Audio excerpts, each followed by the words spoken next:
Hi Gabriel, thank you for your response. It was a pleasure to receive it. I apologise, this video is going to have to be heavily edited to answer all of your points as best I can. Yes, I'm an atheist.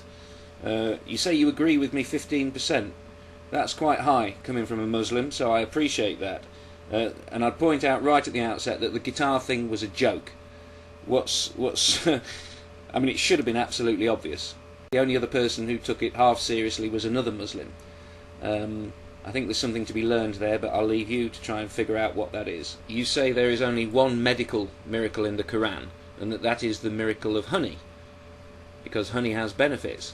The fact that you think that knowledge could have only come to Muhammad through supernatural intervention is, I think, demonstrating a lack of imagination on your part. You say that you're a graduate of science. Well, which science, Gabriel? There's no such thing as a qualification in science. Which science? I have to question you on that. That doesn't sound right to me. I claimed in the video that you're responding to that young Muslims who want to understand science and make it fit with their beliefs in the Qur'an have a hard time of it. And you say that because you're a graduate of science that this doesn't apply to you. Well, actually you've proved my point. Which I'll get to later in the video. Yes, you're quite right. I am angry at Maurice Bucaille, the late, not so great Maurice Bucaille.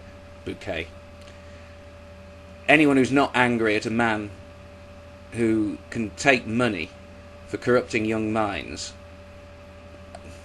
anyone who isn't angry at that, I think there's something wrong with them. You say that your other degree is in psychology. Well, apply that psychology and tell me what you deduce from the fact that you have disabled comments on your video response to me, and for all I know some other videos of yours as well. What does that tell you? Psychologically, does that speak to you of supreme confidence in your position, or does it speak for the lack thereof? What is it when someone like me makes a claim and then someone like you comes along and says you're wrong, and then covers their ears and covers the ears of those people who are subscribed to them? You say that because there's science in the Qur'an, which is open to debate, just because that's there, the Muslims don't have to be up to it. You're quite right. I don't think they're up to it at all. But the thing is, how do you... If you're watching a game of football and it's the first game of football you've ever seen, you're not going to spot who the really good players are. Muslims don't know enough to realise that they're being fooled. You say, quite rightly, that a Muslim PhD student can't do any research on almost any matter without a lab. And there are no labs in Palestine, or the Gaza Strip for that matter. That's unarguable, and I've never said otherwise. But what about... I mean, not every Muslim lives in Palestine or the Gaza Strip. A tiny, tiny fraction of Muslims live there. What about the United Arab Emirates, Qatar, Bahrain, Saudi Arabia, Kuwait? You say, look at the number of Muslims that are working for NASA, and I'm sure there are several. But I hope you're not saying consciously or subconsciously that any of these achievements have come directly from the pages of the Qur'an. That would be a bit silly. I think you'll agree. I have never disputed the existence of highly intelligent Muslims. That would be absolutely stupid. You misunderstand my position. There is no difference, for the record, between a Muslim and a non-Muslim brain, in the same way that there is no difference between two high-quality computers of the same manufacture. It's the same thing, the human brain. We're all the same, humans. The difference is the software. As long as the Islamic mind is filled with the Qur'an and a literal belief in its divinity, then that is an operating system from a bygone era which holds back the performance of the modern computer, meaning the brain. Nor do I dispute, or have ever disputed, that some Muslims in the past have made some tremendous additions to human knowledge. I've never said otherwise, but those contributions did not come from the Qur'an. Okay, so Muslims invented the concept of the number zero and came up with algebra. that does nothing to prove the truth of the holy book which they believed in. It's nothing. It's like saying Newton, a devout Christian, proved that Jesus rose from the dead and rose into the sky because he was able to deduce the laws of gravity and motion. Ridiculous point. So I am aware of the contributions made, and that there were some fantastic minds in what I'd call classical Islamic culture around the 8th, 9th, 10th, possibly the beginning of the 11th centuries. The next point you made is, with all due respect, dopey. You say that the Greeks thought that the sky rested on pillars, and that they thought fetal development was essentially the formation of a mini-me inside the womb. Now, what you're talking about there may well be something to do with Greek beliefs. Greek beliefs prior to the golden age of Hellenic civilization, that's Greek, classical Greek civilization, they thought some really strange stuff. But then Thales came along and showed people that they could work the world out better if they didn't include God in the equation, as it were. And that was the beginning of philosophy, which was the beginning of science. If you have studied science to any depth whatsoever, how can you be unaware of the writings in biology of Galen and Hippocrates? How can you not know about that? Their writings resemble very, very closely, including the mistakes, that which is in the Qur'an.